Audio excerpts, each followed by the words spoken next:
Jumping right in, have you ever noticed how Matthew 7 opens with that famous "do not judge" line? It always makes me pause, especially since so much of our daily interactions involve, well, sizing people up. Yeah, that passage hits hard because it flips the script on our instincts. Instead of pointing fingers, it tells us to check ourselves first, like that bit about the log in your own eye before calling out the speck in someone else's. It's such vivid imagery, right? I always picture someone with a literal plank sticking out of their face, which kind of drives home how blind we can be to our own faults. But then, it shifts gears and encourages persistence in asking, seeking, and knocking. I find that connection fascinating.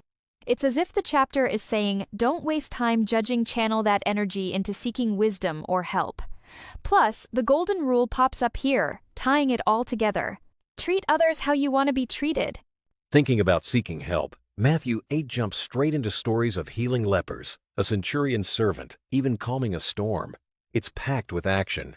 Those stories always stand out to me because people come to Jesus with no guarantees, just hope. What really gets me is the centurion. He's not even Jewish, but he has this wild confidence that a word from Jesus is all it takes. And then, when he calms the storm, the disciples are terrified, literally thinking they're about to die. It's so human. Their panic is relatable, and then suddenly everything's calm because he told the wind to stop. Totally. These stories feel like reminders that faith isn't always neat or easy. Sometimes it's messy, like reaching out desperately or feeling scared in a boat, but there's still this undercurrent of hope running through. That undercurrent of hope actually reminds me of Exodus 14, where the Israelites are absolutely cornered, Red Sea ahead, Egyptian army behind. It's the ultimate no-way-out moment. What's wild is how quickly the crowd swings between panic and faith.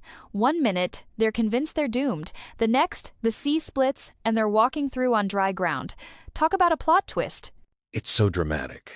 And honestly, I think about how many times people hit their own Red Sea moments and just freeze up.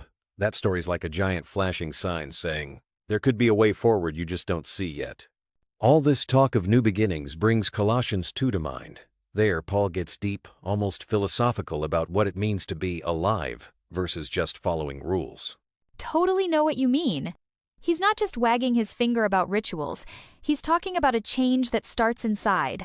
Like, being buried with Christ and raised up isn't about ticking boxes, but about a transformation from the core.